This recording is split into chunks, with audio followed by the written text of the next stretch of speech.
Hello, it is Wednesday morning, so Garland Nixon and Scott Ritter, plenty to say. Let's talk.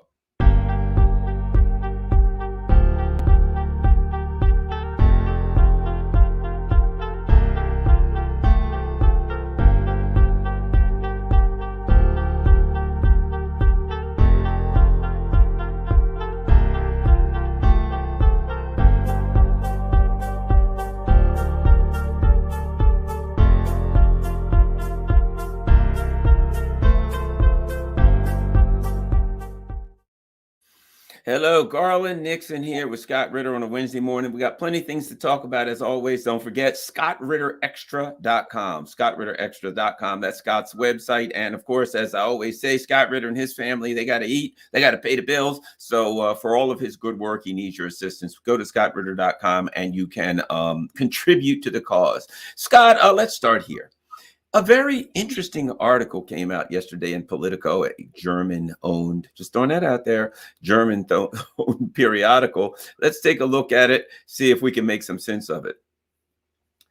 Fighting against the USSR didn't necessarily make you a Nazi. Now he goes on to defend Nazis and all that thing, and I kind of think it really depends on the context. But at any rate, he says, it's true, talking about our guy Yaroslav Hunka, should never have been invited into Canada's House of Commons. But that's not because he himself might be guilty of any crime. So they shouldn't have invited him, not because he slaughtered Poles and Jews and Romas and Jehovah's Witnesses and gay people and anybody else that didn't fit in their psychotic, sociopathic way of seeing the life, right? Not because of that.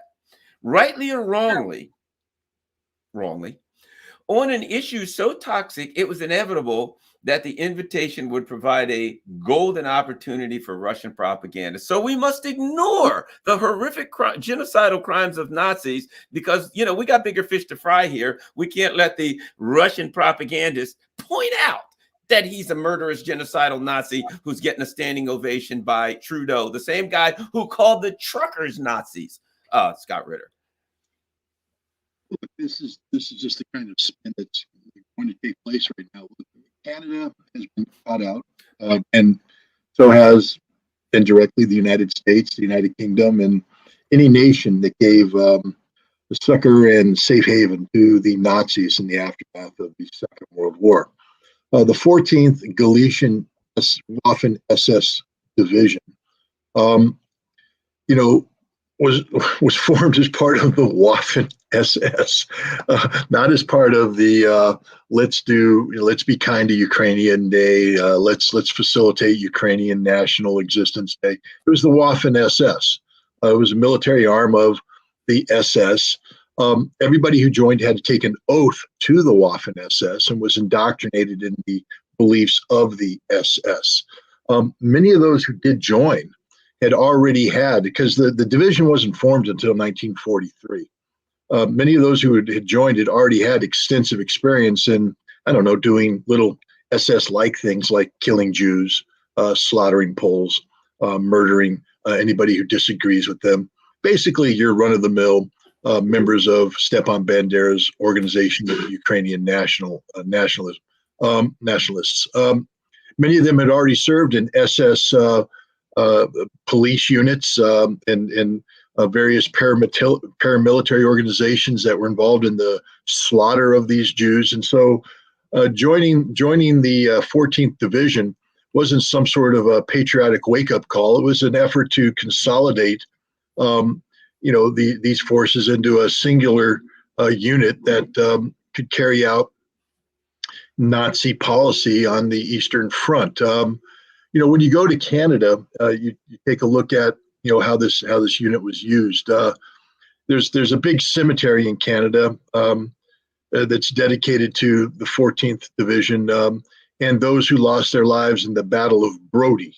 Brodie was, of course, a major battle that was fought on the Eastern Front in 1944. The 14th Division was thrown into this battle and suffered massive casualties as a result.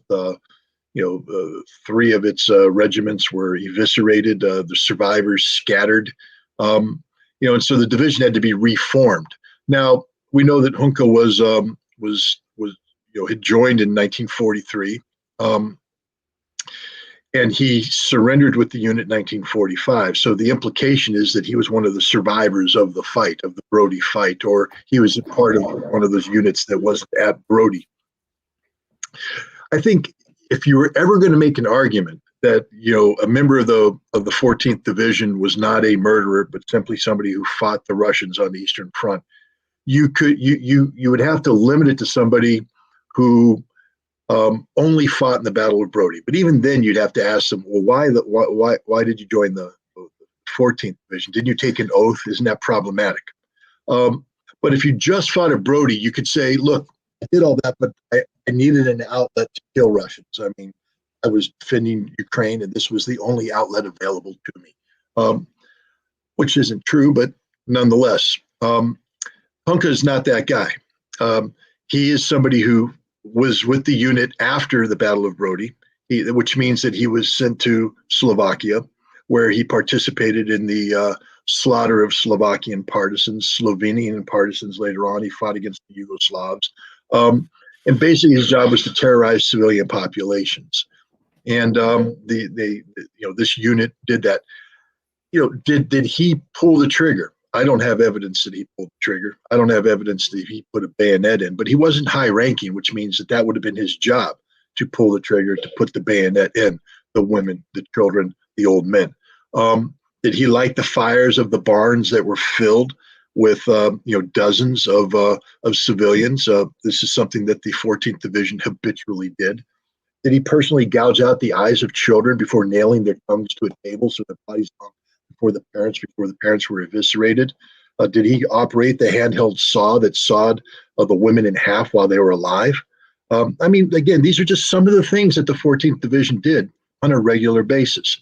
He was involved with this unit. You can't pretend that this is otherwise, but the Ukrainian diaspora is so politically powerful that they can't allow their legacy. That it's not just the Ukrainian diaspora; it's the Western Ukrainian diaspora.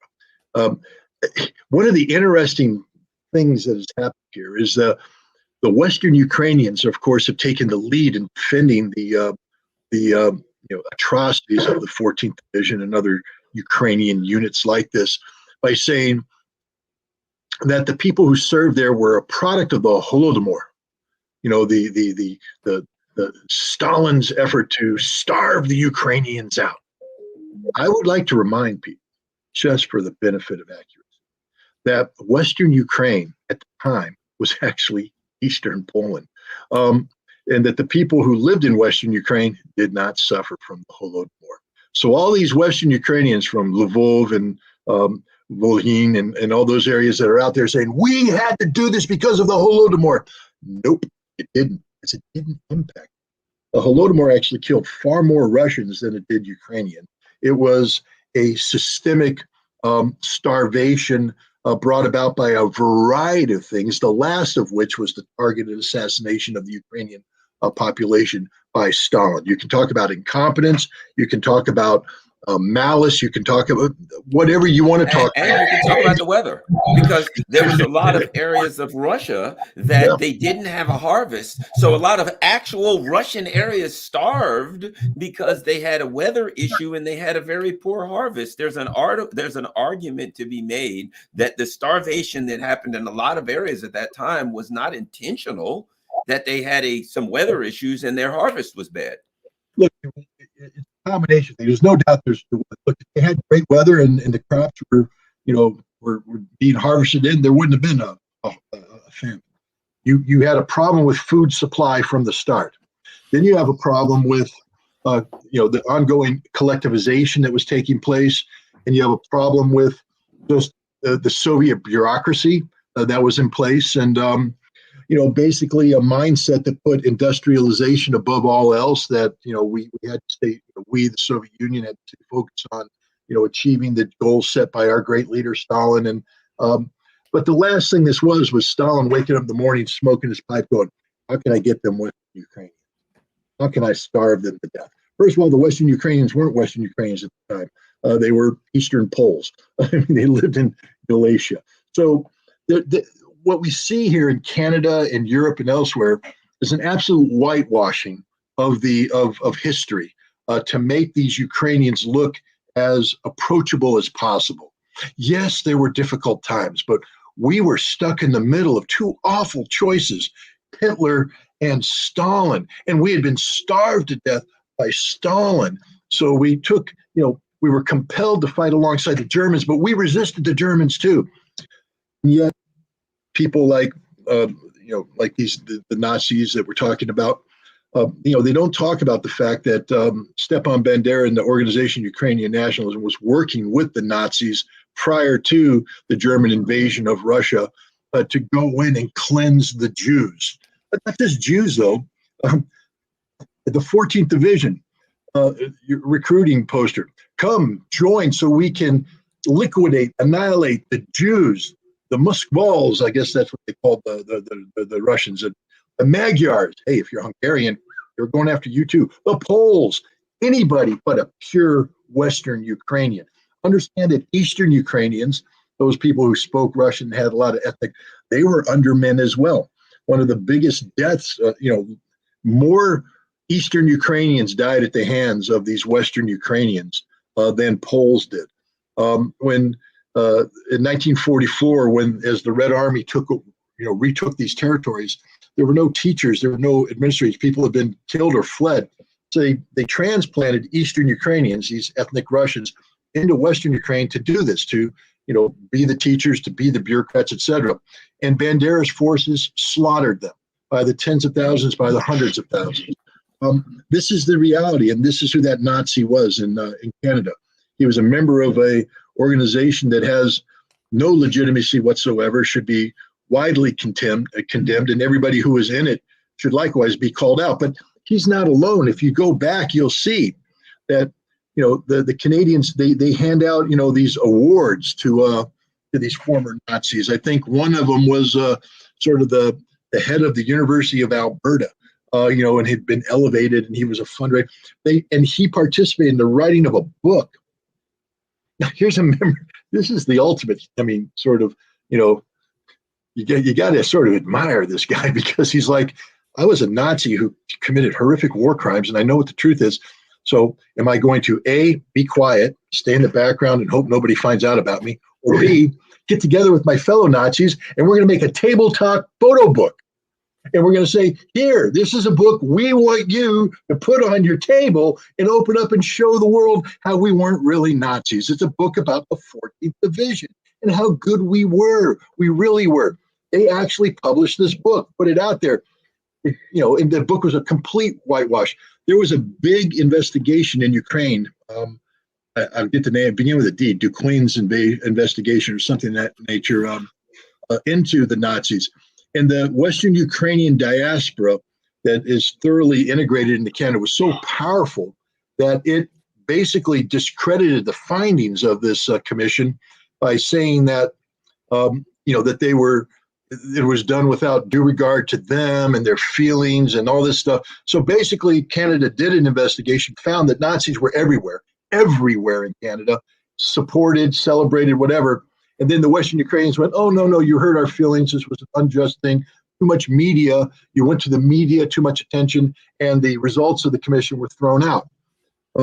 So it's Canada has had a blind spot to these Nazis, and the Political article that you brought up is just a continuation of that policy. Let's just be just straight up clear. If you were fighting against the Soviets in the Ukrainian theater of operations in 1943-44, you were a Nazi. End of story. No debate. Now let's talk about this. I think it's important. They're having problems in the House, big problems. Kevin McCarthy's out the door. There's kind of internal squabbles. And they're I'm starting to think they're going to have trouble getting this money for Ukraine to pay the salaries of we can't pay teachers here. We can't fix a pothole, but we can pay the literal salaries of Ukrainian politicians. The Ukrainian teachers get paid.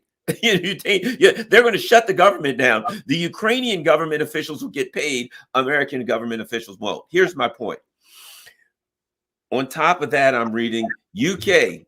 We're out of ammo. We can't send you nothing. Another article I read today. NATO, hey, cupboard's dry. We're just about out. They're talking about long war. We're going to continue to fight the Russians. Man, they're about to run out of bullets, Scott. If they don't get this money, which doesn't look good, an offensive, if your enemy's out of ammunition, you can just kind of walk over to the other side. They got to stick their hands up. What's happening? What happened? How much longer can they keep going? Now that NATO's saying we got nothing left for you, this thing's about to, and I'm gonna use this word again, collapse. Well, we're looking at, collapse, as we've talked about this many, many times. When it happens, it's going to happen rapidly. But up until that point, it's like a starving body. We're starving, but we still have some strength. It's going to find the fat wherever it can as the body consumes itself. But up until the very end, the body can stand up and function. Brain's going to work. The body starts shutting down. Can I add one quick analogy? I live on the bay. I do a lot of fishing. And I can tell you this about like sport fish, really strong fish, right? You grab them and they'll fight. And they'll start to get weaker and weaker and you reel them in. And just before they get to the boat, when they see the boat, boom, they'll take off in one last dive. And if they can, and that's oftentimes if your drag's not set, that's when they get away. That last pull is when they break your line or get off the hook. So the other thing is, you're saying, I also think like this, just before they run out of ammo and everything, they're liable to try something crazy or go for it. Go ahead. Anyway, go ahead. I just wanted to throw that in. Well, no, I agree with you. And believe me, as somebody who's spent a lot of time on a trout stream, and I've got the brookie coming in, and it's a good one. The last second, right when I'm getting ready to go in with the net, bam, it's gone. It's like, son of a, But no, but my point is that there's still a lot of fight left in Ukraine. Collapse takes time. But there's a difference between a unit that operates at 90% capacity, 80% capacity. You start to get into 70%, and unless you're a very well-trained unit, you become relatively combat ineffective. If you've suffered, you're losing that. But 40, 50%. 50% is a tough one, man. That's like no real unit can do that unless you're in the last acts of desperation, unless you're right where you said you are, where you're fighting for your death, where you have no option, your back's against the wall.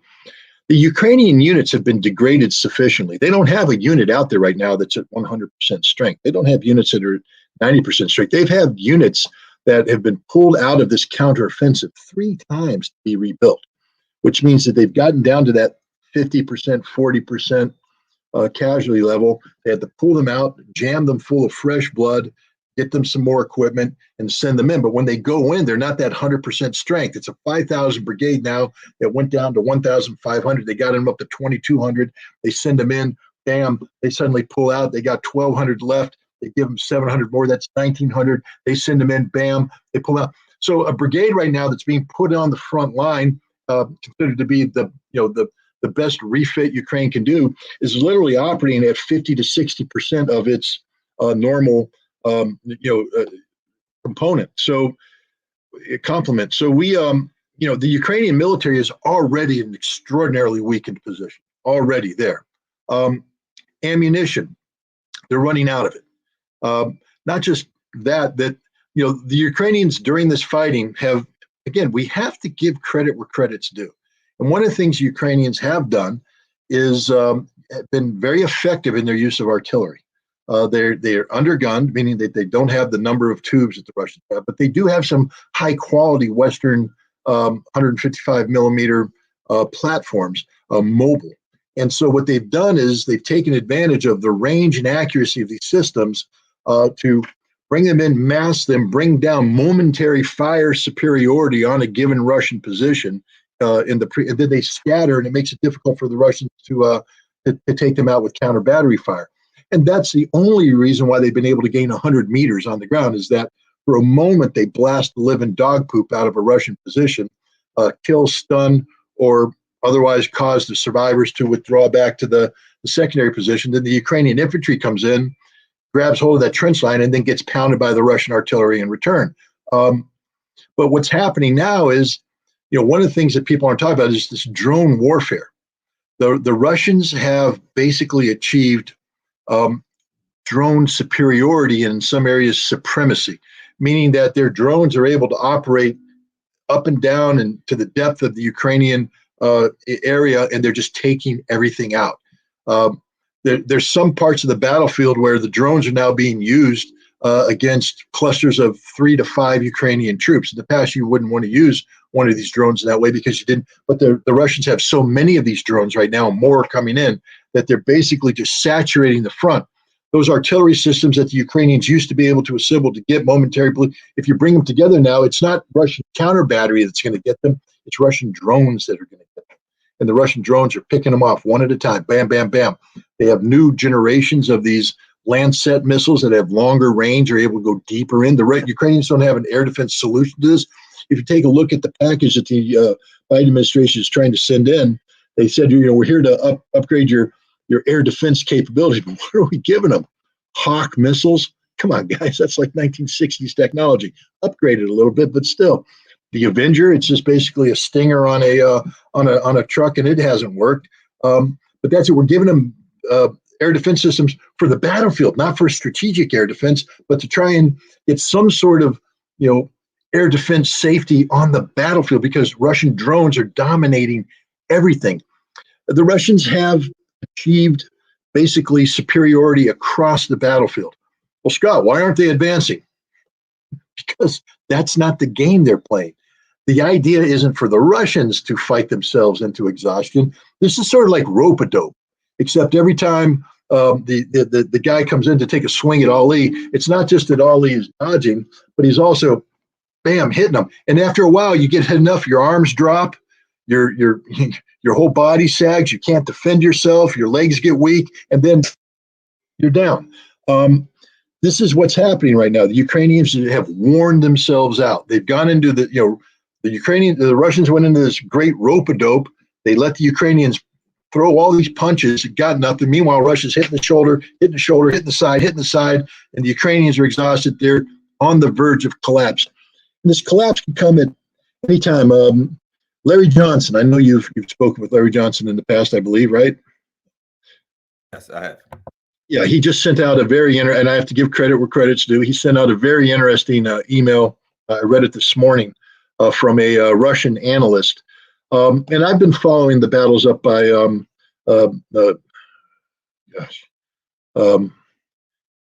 the way at the top, Kupyansk. There it is. I lost my map for my mental map. I thought you were going to say the town that starts with a V that nobody American can pronounce.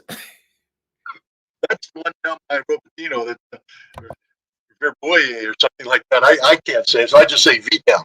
I went to high school in Kaiserslautern, Germany, and because everybody fumbled that, we just called it K-town. So the Ukrainians launched an attack in the direction of V-town, because I'm ignorant and I can't pronounce that word. But Kupyansk up north, the Russians have been waging a very interesting battle there. They've launched, I've been following this for months, where they launched some impressive attacks. This is back when they were gaining 5 kilometers, 10 kilometers here, and the Ukrainians started pouring in all of their reserves. In fact, some of the reserves that were supposed to go down in Zaporizhia got committed instead up to the Kupyansk area. And the way it is, if you remember back in the fall of last year, when the Russians had to withdraw from the right bank of Kherson because they basically they were in danger of having 30,000 Russian paratroopers be cut off by the Ukrainians. So they said, rather than fight and die on the territory, we're just withdrawing all 30,000. The Ukrainians have poured in, by some estimates, up to 200,000 troops into this area by Kupyansk. And the Russians now sucked them all in and then blew up all the bridges. And so the Ukrainians are sort of trapped in this giant fire cauldron. And now the Russians are just sitting back going, thank you very much. Boom, boom, boom. And the Russians hit them with artillery, these Fab 500s, Fab 1,000, Fab 1,500. That's a 1,000, 2,000, 3,000 pound bomb, satellite guided, hitting them. And these 200,000 troops can't leave. There's no bridges to get them out. They're stuck there. They're running out of ammunition. They're running out of gas. Collapse, Garland. That's what collapse looks like. And we're going to start. Remember, I was telling you, I said, at some point in time, the Ukrainians are going to have to rob Peter to pay Paul, meaning that they don't have any strategic reserves left to fill it in. So as something happens, they have to take forces out and put them up there. Well, they did that. Those forces are now trapped. The Russians are pressing forward in Zaporizhia and elsewhere. There's no troops to bring back. And when that 200,000 collapses and you lose half of them, there's no forces to replace them. And suddenly you're going to be thin all over. Soon you're not going to have forces sufficient to do that. And that's when the collapse happens. And I think we're watching it occur. We're seeing the body turn into a skeletal figure. And at some point down, the organs are going to shut down and the Ukrainian body's going to fall on the ground dead. Meanwhile, we got some other things. I was reading today, the AfD party in Germany's, they're on their way up. They're pushing back against the Ukraine stuff. Slovakia. I would say the Slovakian it's what the left, you know what it is? It sounds to me like it's the Garland Nixon kind of left. Back when the left was like hippies who marched against war and the establishment and stuff like that. You know what I mean? Not the left now that it's all about just, rainbow flags or whatever, that cultural issues. Back then it was actually, my dad was a lefty. He was a longshoreman, and the longshoremen's union, that used to be the left in America, hardworking, working class people who, it was about unions. It was about workers, electrical, pipe fitters, things like that. Now it's just cultural stuff. Okay. The Slovakian actual left and they're basically saying that the heck with this Ukraine stuff. We ain't doing it. They win the election. The AfD's moving forward. In the U.S., again, I got to bring it up. McCarthy's out. What is McCarthy out of the House? What was the argument about? Ukraine funding. Recent poll. Oh, now it's above 50. I think like 55% of Americans are done with this Ukraine funding. Collapse. Certainly on the military side, I'm not going to say it's imminent, but we've been talking about it for a while. It appears that the support on the U.S. empire side is spiraling in a downward spiral. Your thoughts, Scott? Well, let's talk about the United States first. When Zelensky came to Washington D.C. just a week ago, 2 weeks ago, debacle, the mother of all debacles. He shows up, and he has a behind the doors meeting with senators and some representatives. And Chuck Schumer came out and said, "I can't tell you what he said. He said this: if America stops writing those checks, we're going to lose the war." Well, guess what?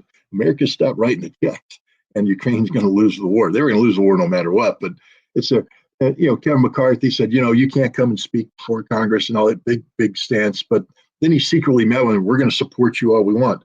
Meanwhile, say what you want about Matt Gaetz. Doesn't matter. He basically said, we're not going to sit back and let this funding go through. We want, we're not going to let it sneak into this continuing resolution. If you want to continue to fund the government, you have to take the Ukrainian money out. And they did. Then McCarthy goes around and cuts a secret deal with the Ukrainians. Might as well call Biden the Ukrainian, same thing. But with the Biden administration says, all right, we'll do this continuing resolution for 45 days, but we'll come back and we'll deal with the Ukrainian money on the side. We'll get that thing done. I assume you put that message up there. Yeah, I put it up there for a reason. Go ahead. Okay. Just flashed it for just a second for a very specific reason, but go ahead. Okay, but wow, that threw me off. But I'll get back on track.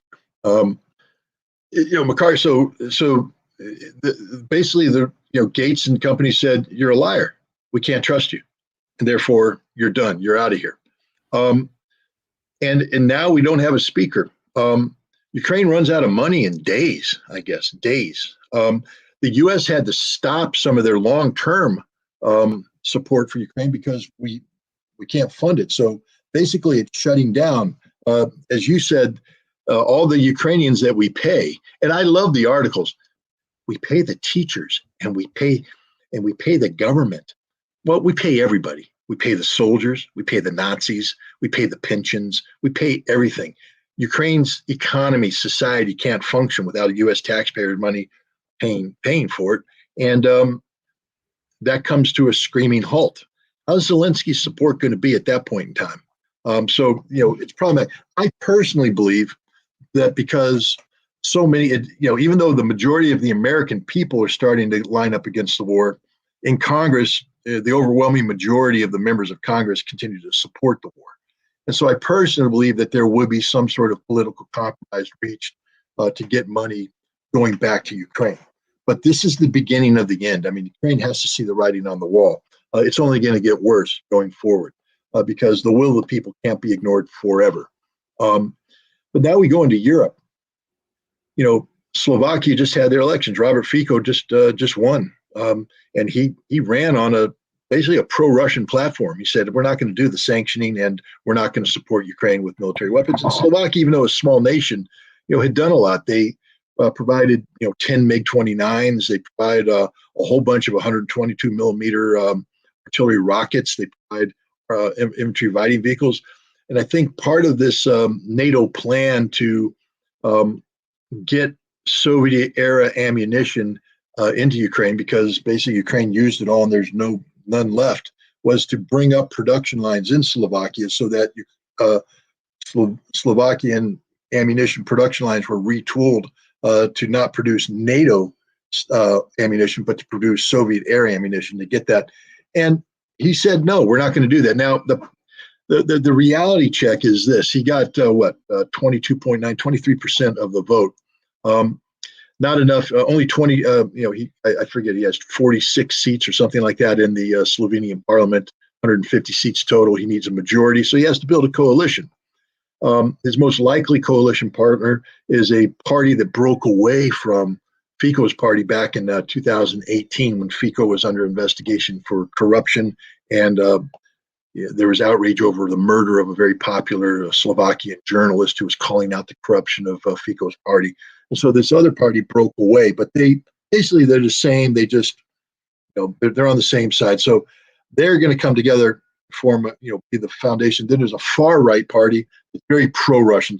They're going to come in, and now you have your ruling coalition, 79 seats, 150 seat parliament. You now can rule. The breakaway party from Fico's group, they've said that this, continuing to provide Ukrainian ammunition that's produced by Ukraine, or by Slovakian ammunition that's produced specifically to go to Ukraine, is in the interest of the Ukrainian economy. So there might be a compromise there in order for this government to be formed, that Slovakia will stop sending weapons from the arsenal of Slovakia, meaning they're not going to give any weapons from the Slovakian military to Ukraine, but they may keep some production lines going to produce ammunition for Ukraine, because that's to the benefit. It's politics, man. There's compromises everywhere. But Slovakia is taking strength from Viktor Orban, the prime minister of Hungary, who came out and supported Fico. And Hungary's been, very adamant that they're not going to blindly support Ukraine. Where although, one of the interesting things they said is, we will not allow European Union money to go to Ukraine so long as European money is blocked from coming to Hungary. So the European Union blinked, and they freed up 22 billion euros to go to Hungary. And we'll see what Hungary does in terms of letting funding go on to Ukraine. But Orban and now Fico, that's the beginning of a block. In a couple of weeks, we have an election in Poland, where the Polish government is starting to take a cold shoulder to Ukraine and to European Union policies in general. There was a very interesting speech done at the European Parliament by a member of European Parliament from Poland, where he chastised them about their immigration policy. And he said, you can vote for whatever you want. Poland's not going along with that. We're going to have borders. We're going to protect Polish interests. We're not going to allow our nation to be flooded with migrants. You can do what you want. We're starting to see the EU fracture, and with it, NATO fracturing. Now, remember, the unprecedented unity there he speaks about just doesn't exist, and Ukraine is going to pay the price for this. They're being defeated on the battlefield, and now basically the support that Zelensky needs to continue to be politically viable is starting to erode, and he no longer has a role to play. He's not fulfilling his duties. So now we go back to an interview that his wife gave while he was still in the United States to CBS, I believe, Face the Nation, maybe, or I don't know. But again, I think we talked about it before.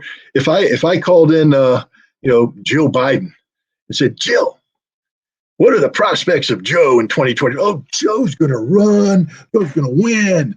Joe's great. Joe's awesome. The American people love Joe. Joe. Ask that to Zelensky's wife.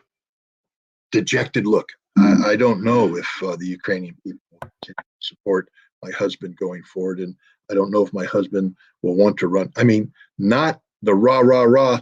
I think Zelensky's on his way out, and I think that what's happening here in the United States and in Europe in terms of the erosion of support is going to, push him out. Yeah, I think you're right, Scott. Well, I've got to get out of here early, so we're going to cut out a little bit early today. I got to get running. I got a couple odds and ends I got to do, so we'll leave about 15 minutes early. But I certainly want to thank you for coming on again, Scott. What do you got out? You got some articles out? What's going on with Scott Ritter? What kind of things you got going on right now? Well, I have. I'm trying to slow down my not slow down, but I've allowed the. I basically didn't learn how to say no to any podcast requests, and as a result, my writing has taken a huge hit, and so I'm trying to regain control of my writing life. So I'm dropping the number of podcasts I do, not this one, of course, but others by about 40%, and so I can get more writing out. And so I'm publishing. I just published an article in Energy Intelligence on the India Middle East economic corridor. I just put a piece out in Consortium on how talking about Francis Fukuyama's The End of History and applying it to Ukraine, saying no, it hasn't ended. And I've got a couple other pieces that I'm trying to get out right now. I did one in Sputnik about the M1 Abrams, and I've got one on the way for RT, another one for Consortium News, another one for EIG, and a couple for my Substack. So I'm getting back into the writing grind. All right, everyone, go to scottritterextra.com. That's scottritterextra.com. All of Scott's good works are there. Links are there. And additionally, as we all know, Scott's doing a lot of good work. This is on his time. He does all of these interviews. So, you got to help finance Scott so he has time to do that, and he has the ability to to feed his family, take care of a business, and do the work that we all love. So go to scottritterextra.com and take the opportunity to support Scott financially and support his work. Thanks a lot, Scott. All right, everybody, if I can figure out how to click on the right place.